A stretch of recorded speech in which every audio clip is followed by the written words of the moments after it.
Welcome to the Yoga Therapy Hour podcast with Amy Wheeler. We're a global community of yoga therapists and related professionals who are sharing our knowledge and experience with one another to make the world a better place for all of us to thrive. On this podcast, we have deep and thought-provoking conversations that we hope will nourish you and make you feel more connected to yourself and to others. Feel free to continue these conversations on our private Facebook group called Yoga Therapy Hour Podcast with Amy Wheeler, and listen at the end of the podcast each week as we'll be giving away a special gift. Remember, we have a mobile app coming out May 2nd, 2022 that tracks mental health and so much more using the foundations of yoga and Ayurveda. Welcome to this episode with the marvelous Laura Schmalzl. We spend quite a bit of this episode talking about her background, which is being a clinical neuropsychologist as well as a cognitive neuroscientist.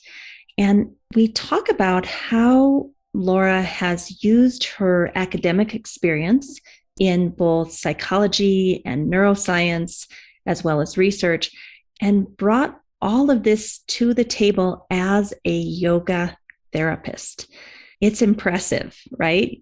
Who would imagine after a PhD, 8 years of postdocs, being the editor of the International Journal of Yoga Therapy, working as a college professor and neuroscientist at Southern California University of Health Sciences? Who would think that after all that, someone would want to be a yoga therapist and have that be their main career?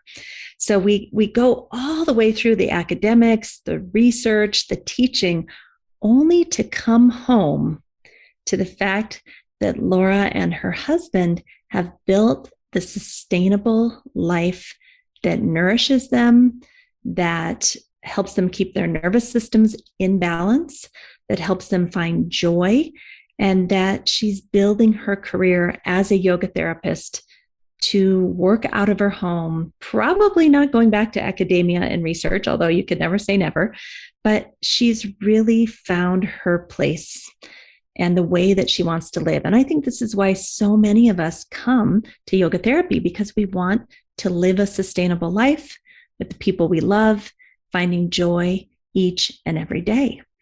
So you're going to see full circle. If all the academic information in the beginning of the episode is a little too much, if your head is spinning, hang in there, because there's so much sweetness by the middle of it when we really get down to what matters in life and what Laura wants to feel at the end of her days. And that is, she has found a way to live a wonderful life, and she wants to help others do the same through her yoga therapy career. It's a very sweet episode. And then one more thing I'll say is, in the middle of the episode, Laura talks about a series of, I think, 8 to 10 talks that she and I did together. They're 1 hour each. And these talks are all about where is the nexus or the intersection between yoga therapy, clinical neuropsych, cognitive neuropsych. How does that fit together with yoga and yoga therapy? And then also there are several hours on yoga research and how to tell what is good research, what is not good research. Anyway, she and I did this long series of talks, and we want to offer it to you on our new Patreon page. So each week on the Patreon page, we are going to have new releases, things that basically people haven't seen before, things that have been in our files, like these amazing lectures with Laura and I, and we're going to release them weekly on Patreon. So you might just want to listen to those because you want to learn more about research literacy, cognitive neuroscience. It may just be something that you are interested in, but if you are the director or faculty of a yoga teacher training or a yoga therapy training, you might want to use that 8 to 10 hours as part of your curriculum. And you can show these videos to your students, either synchronous or asynchronous. or live. You can be together live and watch the videos and discuss them together. So I just wanted to give you a little heads up that starting May 2nd, we will have a new Patreon page. And if you're interested in the lectures that Laura and I talk about mid-interview, that's where you're going to find them. All right. Thank you so much. And I hope you enjoy this episode.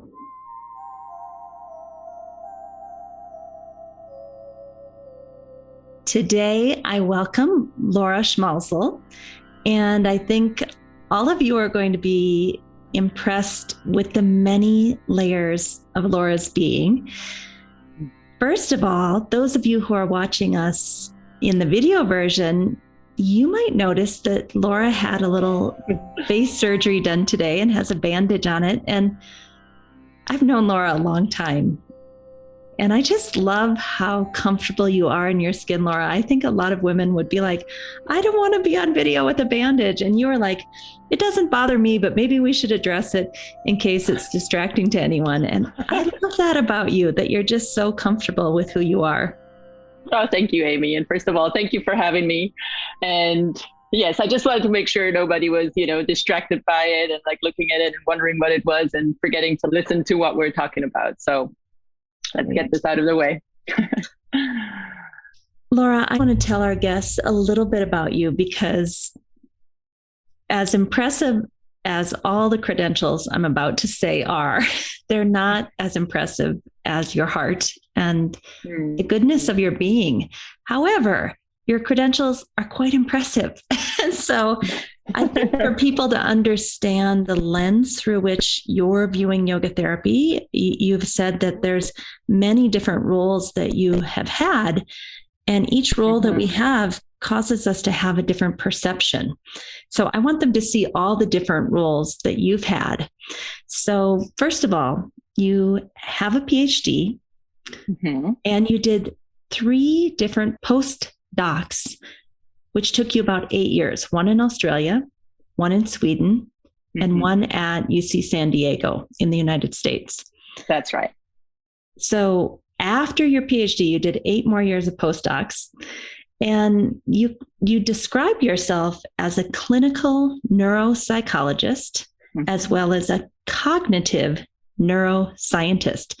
So can you tell us? A lot of words. It is. And I'm in the field of psychology, and I don't even know if I know what all those words mean, but what's the difference between a clinical neuropsychologist and a cognitive neuroscientist?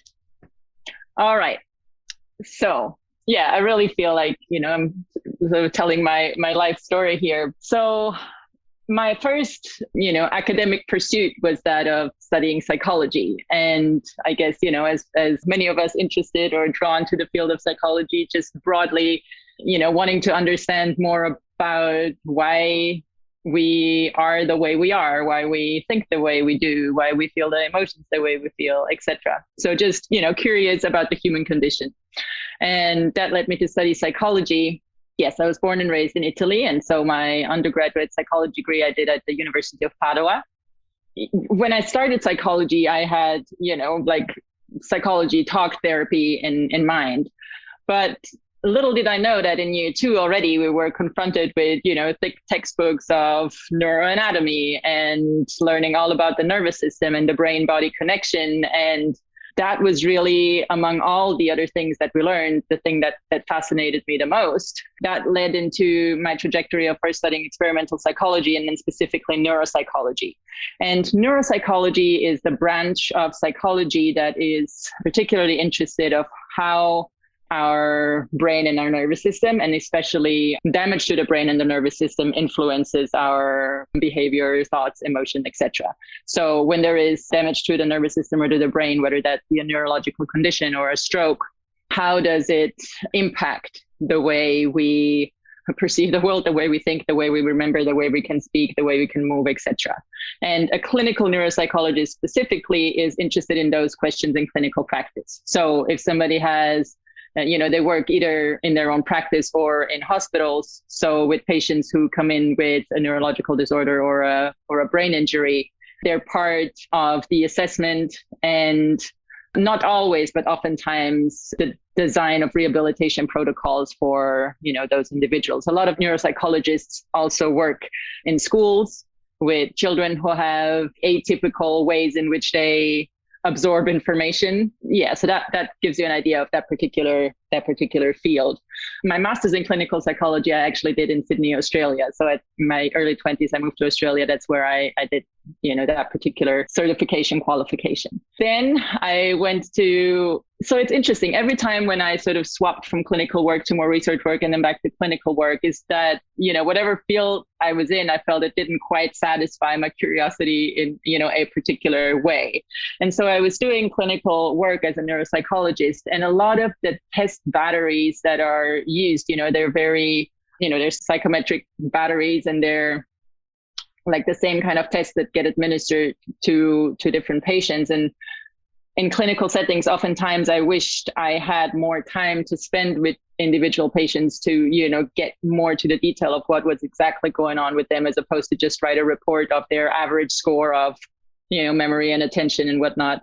And that led me to enroll into a PhD program where I could do individual case studies in a lot of detail and then, write them up as a PhD thesis.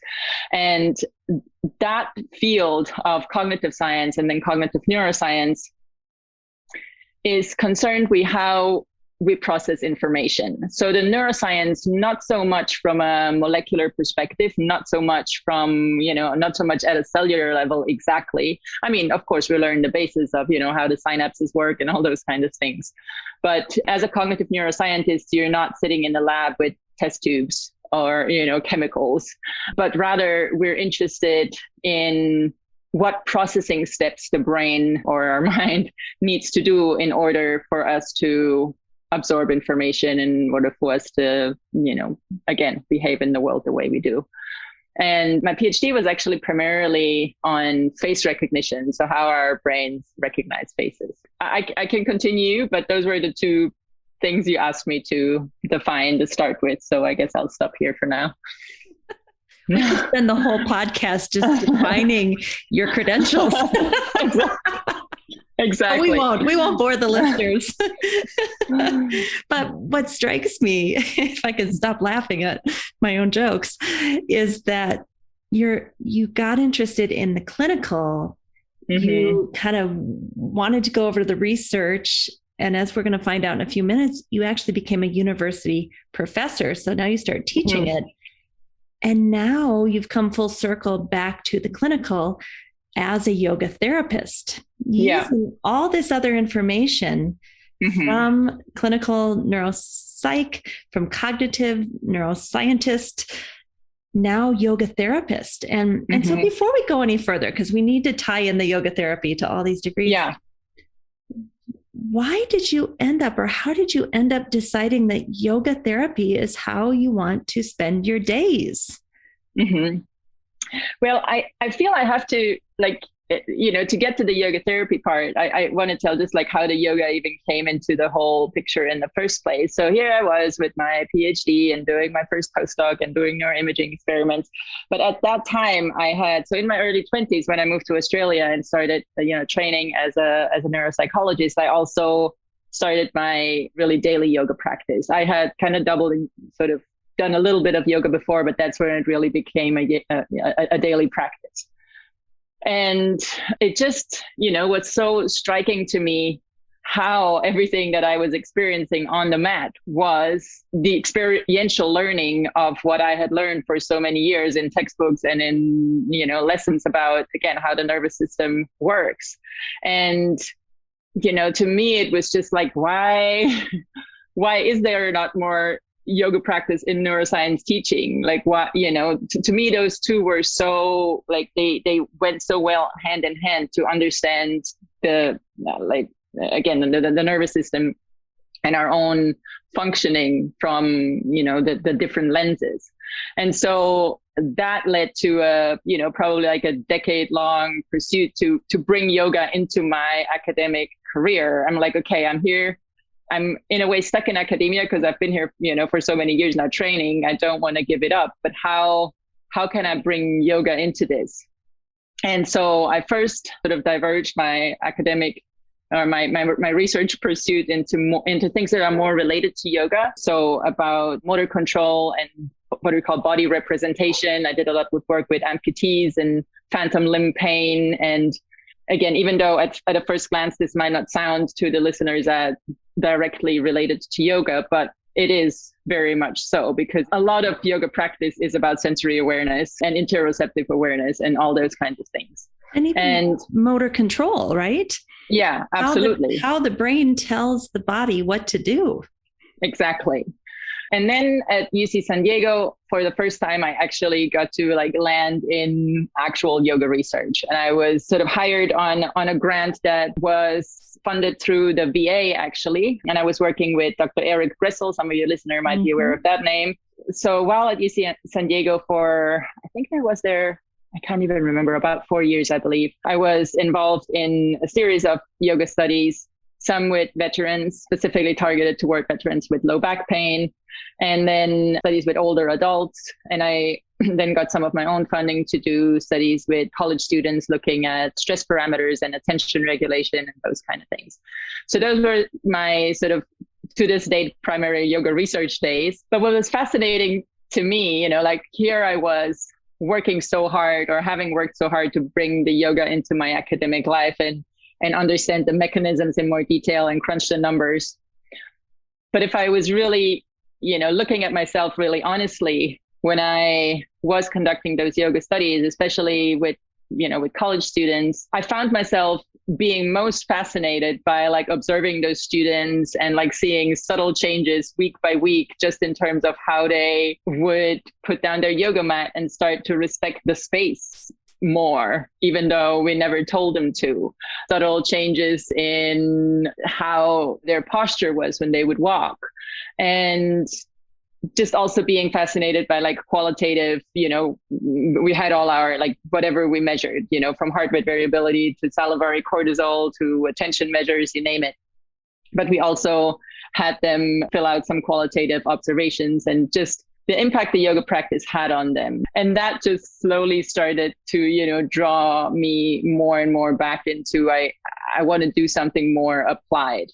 And that then led to me getting a job as a full-time faculty at Southern California University of Health Sciences, where it is a private university in the LA area, which was born as the Los Angeles College of Chiropractic in 1911, and then expanded into a more broadly integrative medicine school. So they also had, their premier program is a chiropractic program, but then they also have a physician assistant program and master's and doctorate in Oriental medicine and Chinese medicine, acupuncture. And they have programs in massage therapy and nutrition and Ayurveda. Wonderful. Dr. And Ayurveda. Dr. J. That's right. Yeah, I felt like there I really landed a dream playground for me. And I was very lucky at the time. My department chair, Coco Cabral, in case she's ever listening to this, should also drop Heidi Crocker's name, who actually hired me to, some of your listeners know her, and she hired me to that position in the first place. And Heidi was your boss. She was the dean at SCU. And now she's the accreditation manager at IAYT. Yeah, so they snagged a good one. Yeah. Long story short, I was hired to teach foundations of neuroscience and research methods to start with, and I was given a lot of freedom to develop my curriculum. The neuroscience course was 4 hours of lecture and 2 hours of lab each week. And the 2 hours of lab every week consisted of 1 actual hour of yoga practice. And then the second hour of the lab, we would connect whatever we would learn during the neuroscience lecture during that particular week to what we would experience in the actual yoga practice. So, if we would learn about the cerebellum and balance, we would experience that on the mat and then, talk about that. Or if Can I just interrupt? Because that was a revolutionary idea that you had. And I don't know of anybody else that had taught neuroscience lab in that way. And I just think it was so unique. And I want to applaud you for being brave enough to just take it on, a new way of teaching at university. Mm-hmm. Yeah, thank you so much.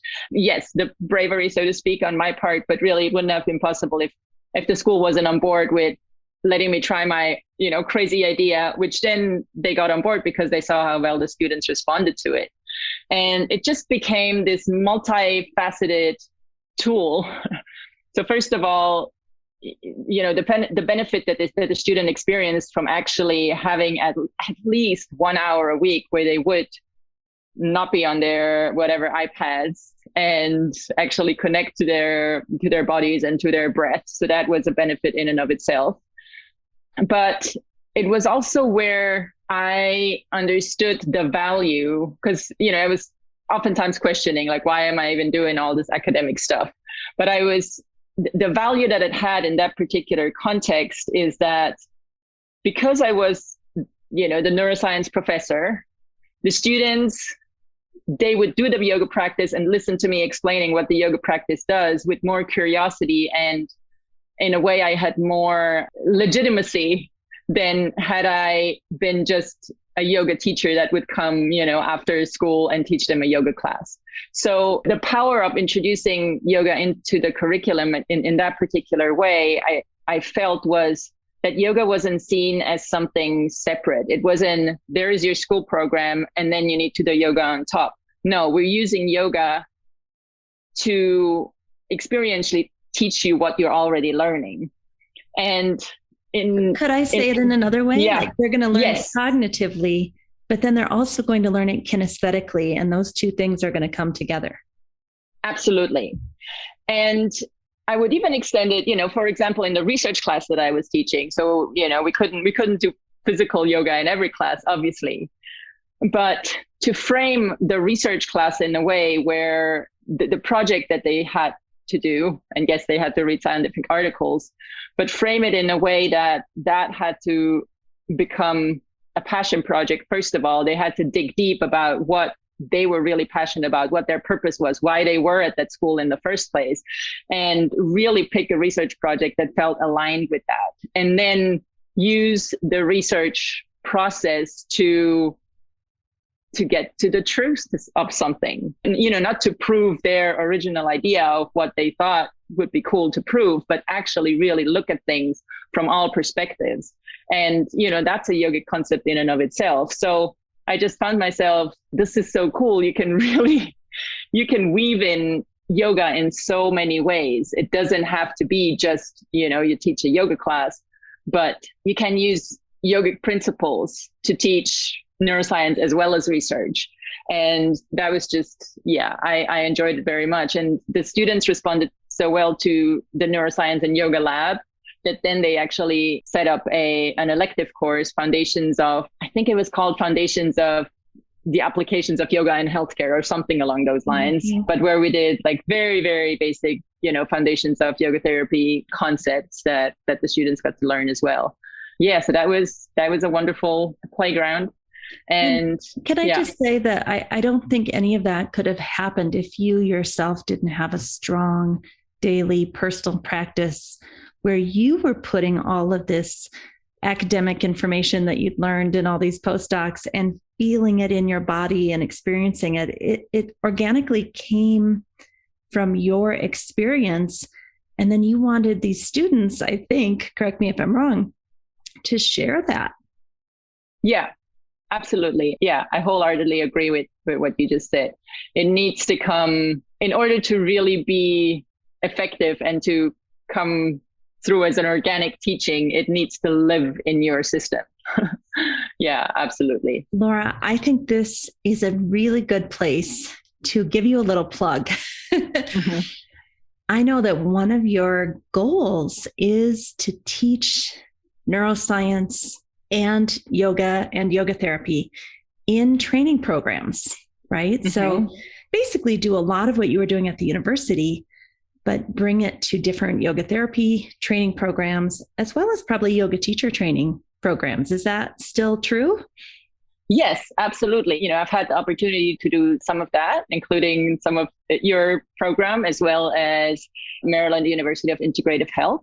Again, as our common friend and colleague, Marlisa Sullivan, often, so eloquently talks about when she speaks about her theoretical frameworks and the integration of, her case, oftentimes polyvagal theory, and into understanding parts of yoga therapy.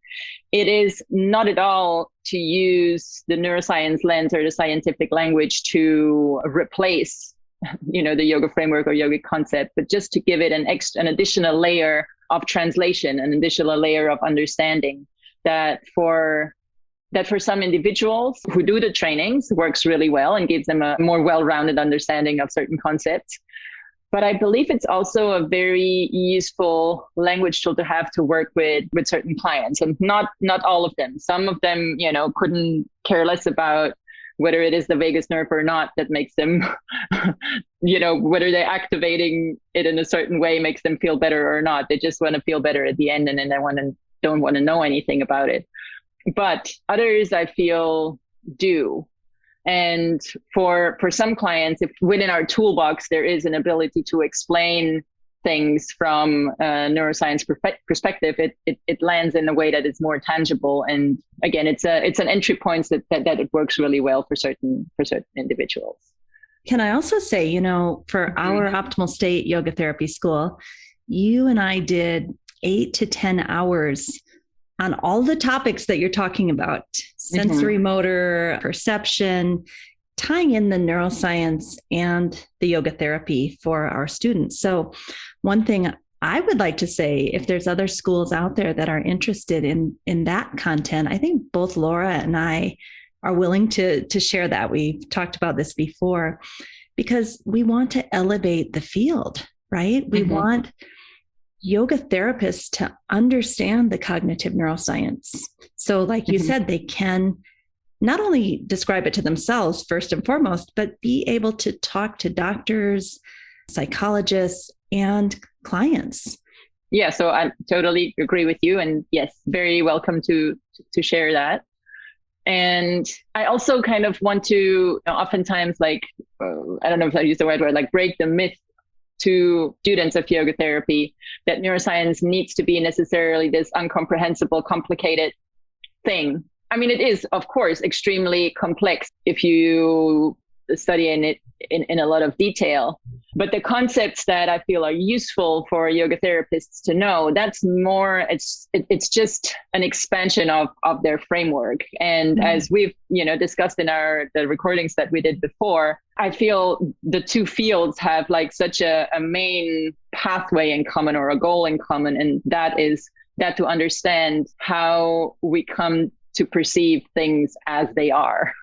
And that's the goal of yoga. And that's the goal of understanding, sensory processing and integration in neuroscience. How is it that we become to perceive the world as it is? And what are the different biases that we experience along the way? So, well, and also I'm remembering our series now, it's coming back to me. You helped me and our students really understand research literacy. I mean, you, in addition to all your other credentials, we have not yet mentioned, but you were one of the editors of the International Journal of Yoga Therapy, which is IJYT. It's put out by the International Association of Yoga Therapists, and it's a peer-reviewed journal. The articles are now on PubMed, thanks to a lot of your work. So I think another really great thing that you brought out in that series that we did together was to help yoga therapists have some research literacy. So thank you for that too. So welcome. Little starting point. Yeah. Yeah. So Laura, we've talked about a lot of your academic credentials and success and how that comes together with yoga therapy.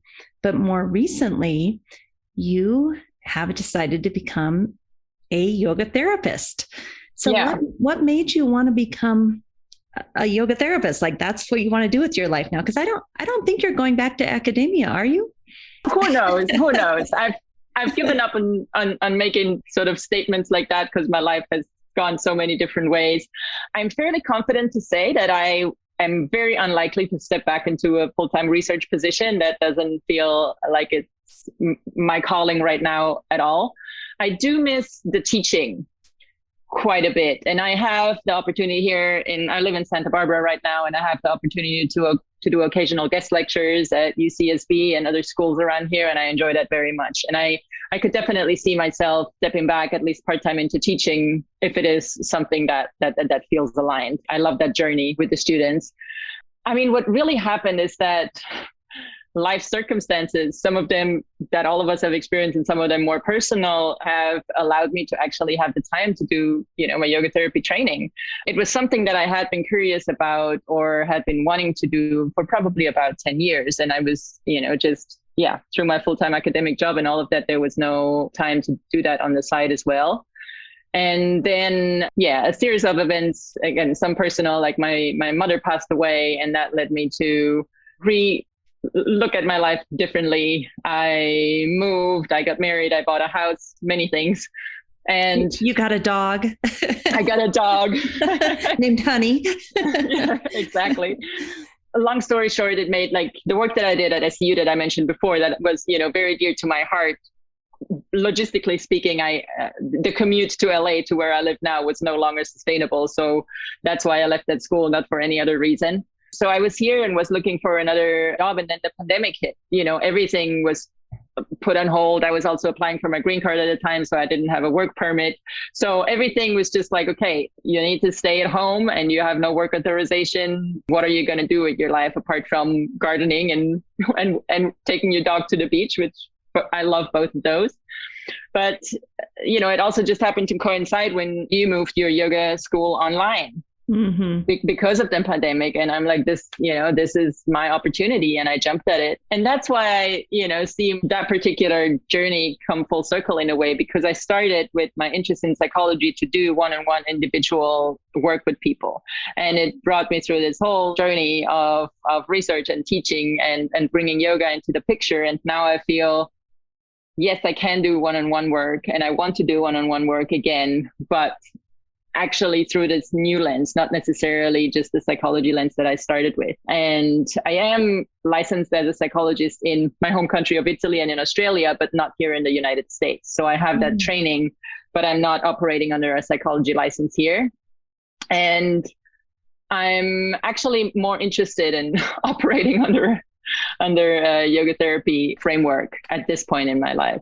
Yeah, so that's how that came about, and I'm loving it so far. So even though you have all of these credentials, when someone comes to you, and I know you have a nice list of clients already, which is not a surprise to me, and they want to know what yoga therapy is, what are some of the reasonable outcomes that you think you can help people with as a yoga therapist? Probably saying the most obvious answer here, and that it's regulating the nervous system. That is the number one, I feel, magical power or tool that we have as yoga therapists, that at that very basic and foundational level, we can help put people back into a state of balance.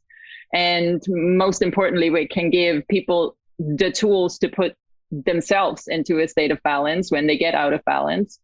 Yeah, that to me is the number one underlying or leading thread through all the different types of influences that we can have. And then from that baseline, of course, we can work on many specific things, but that to me is like the underlying main goal that sort of underlies any other more specific work that I would do with clients. And do the people that are coming to you, do they even understand that they've been likely living a lifestyle that's unsustainable, that has caused their nervous system in many cases to go into dysregulation, which is then driving like high blood pressure or high cholesterol or an autoimmune disease? Do they have any indication that it's their dysregulated nervous system that is kind of driving the suffering in their life? I believe so. Some might not have the language from the very beginning. Like, they might not contact me and say, I want to come see you because I have a dysregulated nervous system. Although you don't get that call. I don't think I've ever gotten that call. So.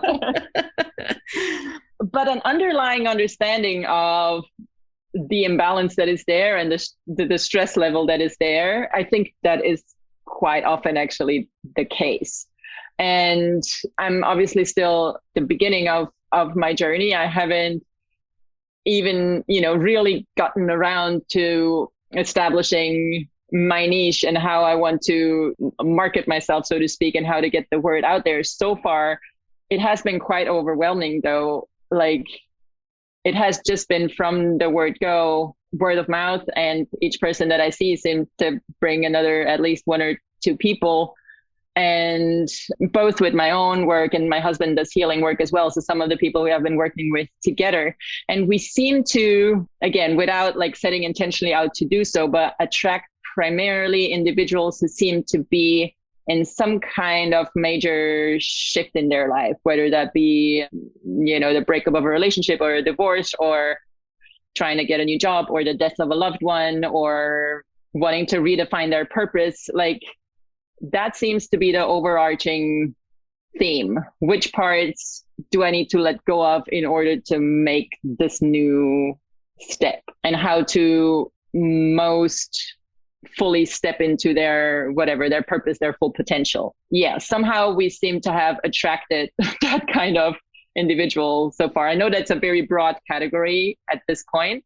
It actually isn't, Laura. I think the niche of people living an unsustainable life who are in transition and want to, as you said, let go of what's no longer needed and create the life of their dreams. I think that's a beautiful niche. And I want to talk a little bit about your business. It's called Coming Home. And as you said, you and your husband have decided to work together in a very unique way. And I want to talk about this because I think yoga teachers who might want to become yoga therapists want to know what people in the field are doing. But also, to me, you and your husband, Dave, have kind of gotten a little bit outside the normal box of what many people are doing in yoga therapy. And because you've had the courage to get out of the box, your business is thriving. You're not just trying to do what everybody else is doing. So tell us about Dave. Tell us what he does. Tell us how you both work together. I just think it's so unique and amazing. Thank you. So my husband, Dave, does, and here I'm going to get in trouble because it's hard to define, and he doesn't like to be defined or put in any kind of, specific box. But I would say it's fair to say that he does healing work, which incorporates a variety of modalities, a lot of varieties of modalities of body work. So oftentimes, but not always, his work involves, people on a massage table where he does body work and energy work. But he's also, his background, he's trained in anthropology and ritual and shamanism. And so involves a lot of ritual and ceremony into his healing sessions as well. And his approach is very, very, individually tailored. So it's really, it's impossible to say like, this is what happens during a session. But he, has definitely a background and a history of working with like this very severe trauma work, including child soldiers from, previous wars and victims of, severe physical and mental and emotional trauma, but also more of the kind of work that I mentioned before. People who have so much that they can use to almost like be lost in it. And, how can they really funnel their gifts and their potential and, be of service in the world in the way they want to be. And so his sessions tend to be quite, intense, and people seem to get quite big shifts in perspective during his sessions. He's very good at unlocking knots that have been there for a very long time. And in the work that we do together, I see my role primarily as then being the integrator. So if people have, a big shift in their sessions, how can I support them through giving them individually tailored yoga practices that they can continue to have that unfold on a daily basis in a way that is not overwhelming, but actually they can integrate it in the life that they live. So that's kind of the way of how we've combined our work. I think it's so important because I've had these experiences in life where I'll go to a shaman or something and get this huge shift. And then you go home and what do you do with that? Like, okay, that happened. And so I love that you have decided that your yoga therapy practice is going to be to help people digest this shift, process this shift, lean into it, try on the new perspective, and maintain that new trajectory. I think that is such a cool way to use yoga therapy. Yeah, thank you. And we had it in our minds for a long time, and it took a while for it actually to all come together, in practical terms. And the way we offer this, because I see some clients just on my own, and Dave does his work on his own as well, but the clients that we see together, we primarily offer an experience that we call the coming home retreat here at our home in Santa Barbara.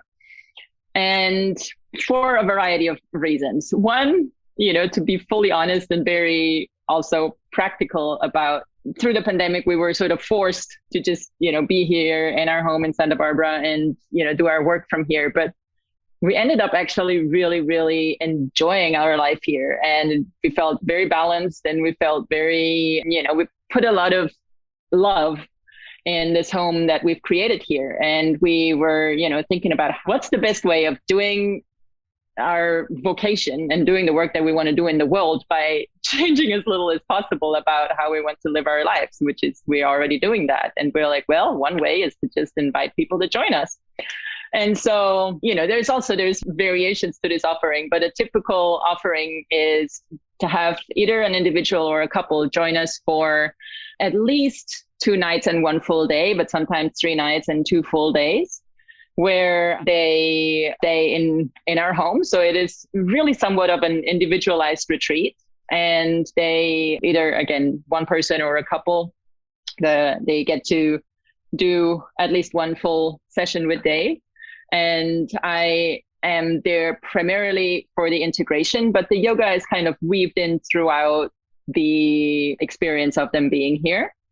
And in addition to that, part of the experience are being in our home. We cook all the food from locally and sustainably sourced product and produce. And we have a beautiful hot tub, and we have a garden, and the beach is only minutes away. So, people have the opportunity to actually have a beautiful California living experience. But the one thing that we're both, Dave and I, really passionate about, well, actually more than one, but one of them is that there isn't a lot of in between either just doing an individual session with somebody or going to an actual full-on retreat for a week or 2. And we want to provide something for people who might be really busy and don't have a lot of time, but they might have a long weekend.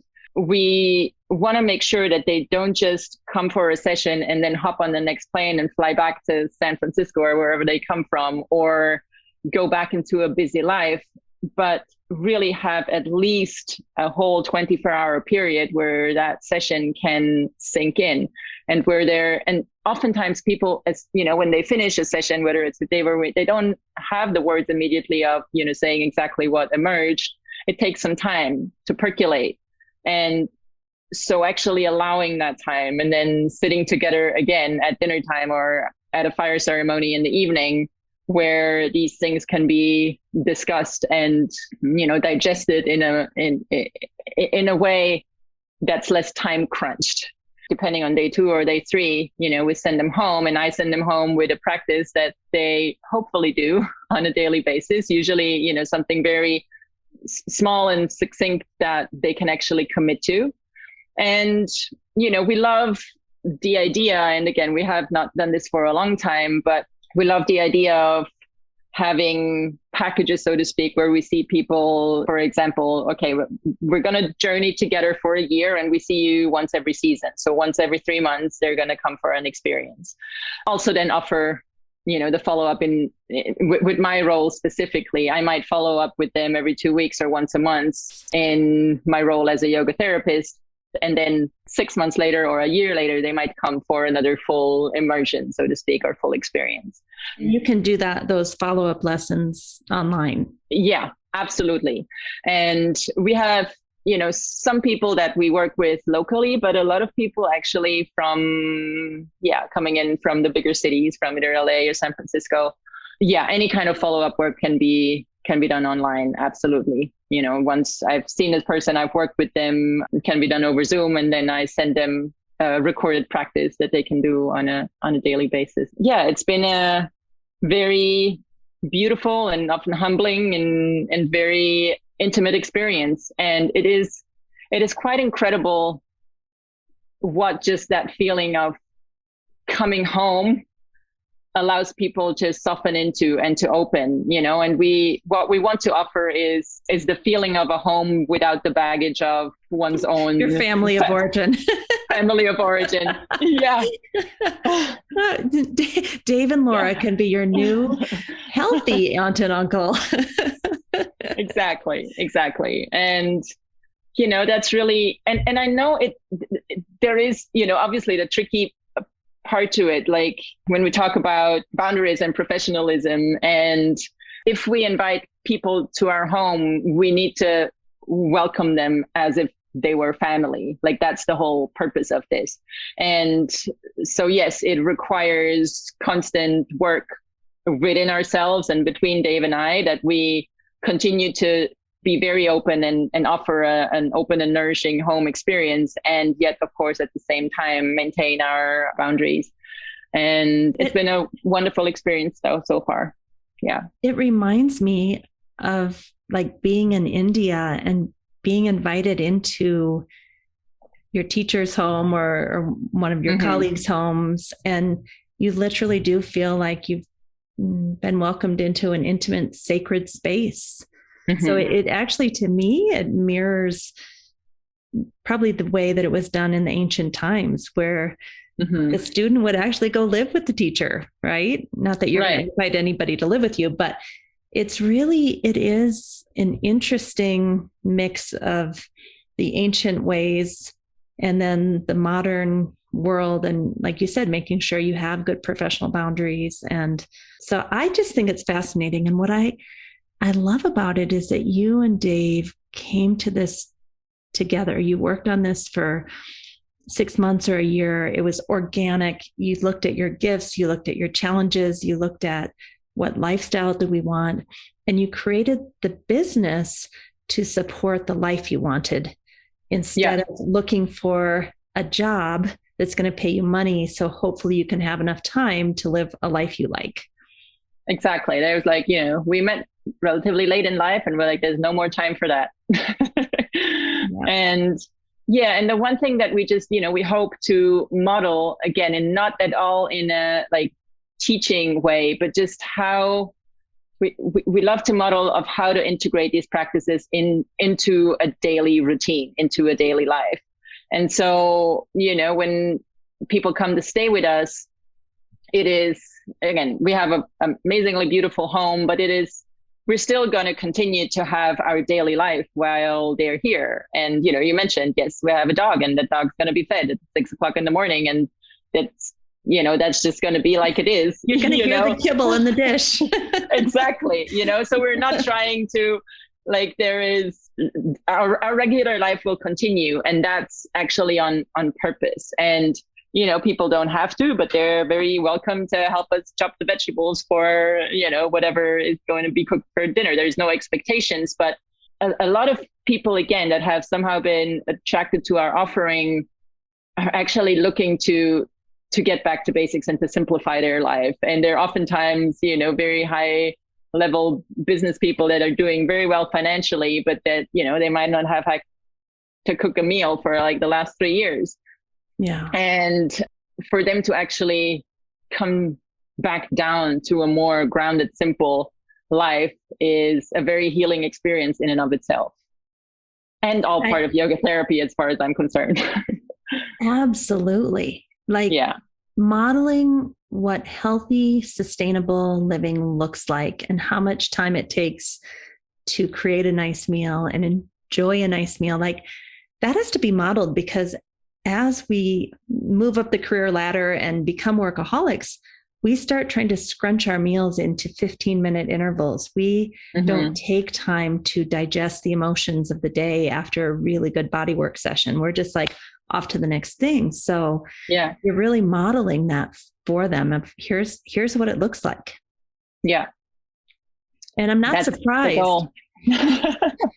And I'm not surprised that you're having, for every person you see, they're recommending 2 more. Do you only go by referrals and recommendations since you are bringing people into your home?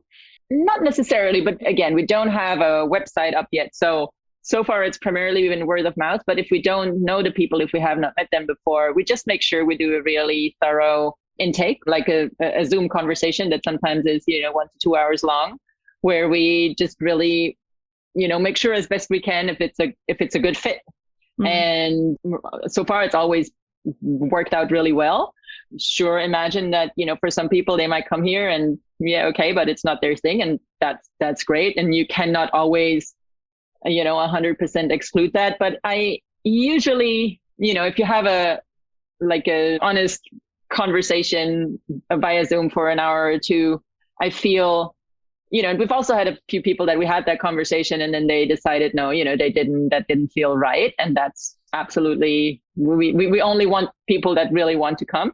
But that has been our sort of vetting process so far, just, detailed intakes and be clear about each other's expectations and wishes for the experience, and making sure that, we're all on the same page.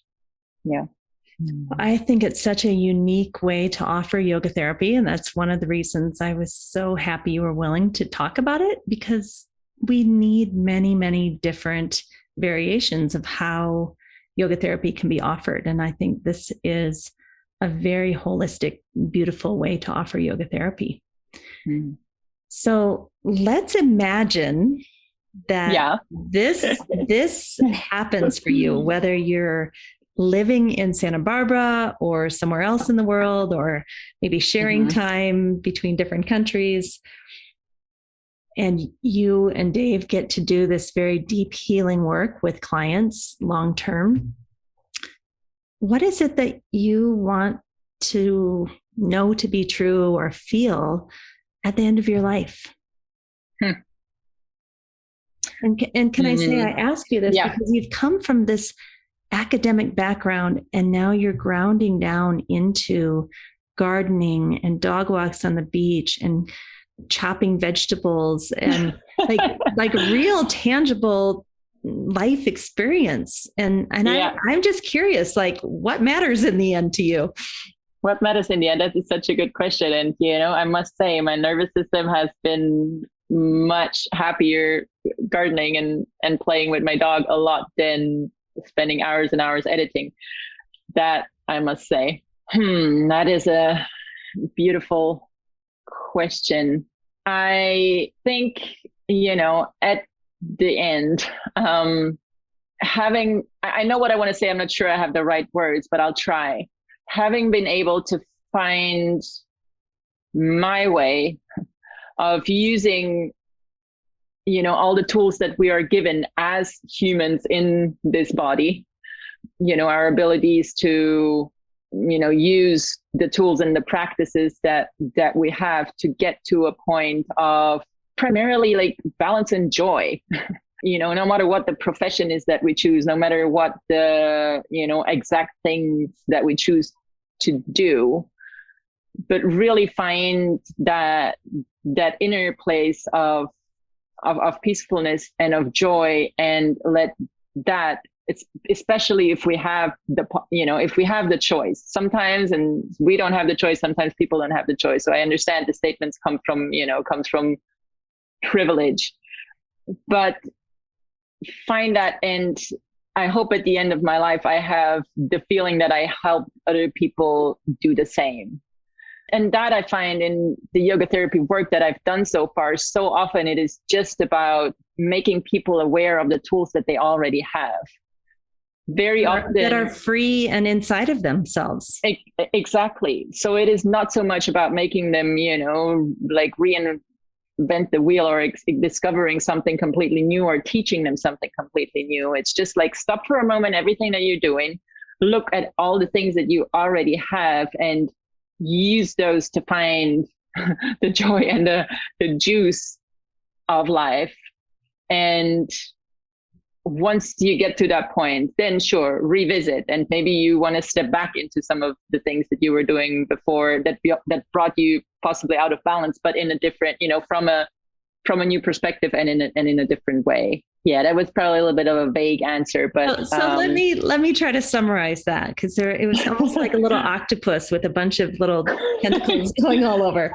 What I think I heard you say is that through your life experience and all the different roles you've played, You have finally landed in a place where you're experiencing joy and wonder on a daily basis, and you're connected deeply to yourself, and your nervous system is in balance. And now you want to help others do the same through yoga therapy. Yes. Thank you for letting me know what I said. I don't know if it was correct. I just, no. Everyone's brain, as you know, as a cognitive neuroscientist, everybody's brain picks up on the things that I'm interested in. So the parts that I was interested in were the ones I heard. But I don't know if I got that right. You got it right. And I think the one probably thing that I want to accentuate, or maybe a missing link that I didn't say, like I felt, I've always mostly been a very joyful person, and I found, joy along the way in whatever I was doing, but it was so often, I feel, linked to such a high level of doing and productivity and results of what came out of what I was doing. And I was just on such a, treadmill. Hamster wheel. An academic, it really took me having to step out, this like forced sabbatical that I've experienced for the last couple of years, such a blessing. I'm like looking, I was like, holy shit. That was a lot of laps. That was a lot of laps. And, once you're in that momentum of those laps, you just don't realize how quickly you're running. And so, being able to step out of that and find steadfast joy without running, it's been a huge blessing over these last few years. And if I can help other people find the same, and again, if once they find that, they decide to keep running, that's great, but it needs to come from a place of choice and not just from a place of I keep running because I can't stop myself from running. To just help people find their inherent, value and purpose independently of what they're doing. What their profession is, or how much money they make. Yeah. Well, I think that's a lovely place to stop. Thank you, Laura, for helping us see this very deep and long journey that you've been on and where you've landed now. I think many of us can relate to, maybe we don't have all those degrees, but we can relate to that journey of running and running and running and running and loving, being passionate about the run, but then also finding the deep comfort of slowing down a little bit and figuring out what's important to us in life. Yeah. Thank you, Amy, so much for the opportunity to just chatting with you. It's always a pleasure. Thank you. And thank you. So we've just finished talking to Laura Schmalzl. And I don't know about you, but I've spent my whole life trying to get to the next place because then I'll be happy. Then things can slow down. When I finally achieve this, something good will happen. I'll have more money. I'll have more time. I'll have more space. I'll have a better relationship. I'll get a new job. It's always the next thing, the next thing, the next thing. And what I loved about talking with Laura today is that she has come home. She has found the sustainable lifestyle that she and her husband, Dave, want to cultivate long-term, and that they found a way to build a sustainable yoga therapy business around the needs of their lives, around the needs of their nervous system. And I think that's why most people are coming to yoga therapy and getting trained for somewhere between 2 to 5 years to become a yoga therapist, because they want that. They want a life where they're doing meaningful work, they have purpose, but yet our nervous systems get to stay in balance, and we get to model what we want to teach our clients. So I just think it's a really beautiful example of a couple that has found a way to make it. And, a lot of us, unfortunately, even after getting a yoga therapy training, are still on the rat race. It's like we were on the rat race in corporate America or in education or whatever our job was. We took a time out to learn how to be a yoga therapist, and then we became a yoga therapist who's still on the hamster wheel. It's kind of sad. It's kind of like that saying, wherever you go, there you are. And I just want to encourage all of us to reflect on this podcast and reflect on what Dave and Laura have been able to do, which is get off the hamster wheel and find a unique way to offer their gifts to the world. So if you want to contact Laura, their website, they're so new, their website is not quite up. They're working on it, but you can contact Laura at this email, Laura, Laura,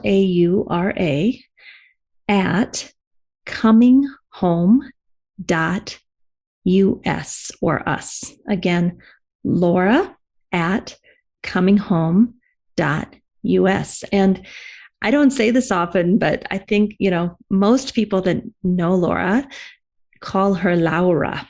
So if you really want to speak to her in a way that she would remember from her childhood in Italy, call her Laura. One last thing I want to say, it's kind of a coincidence that this podcast ended up talking about what we talked about.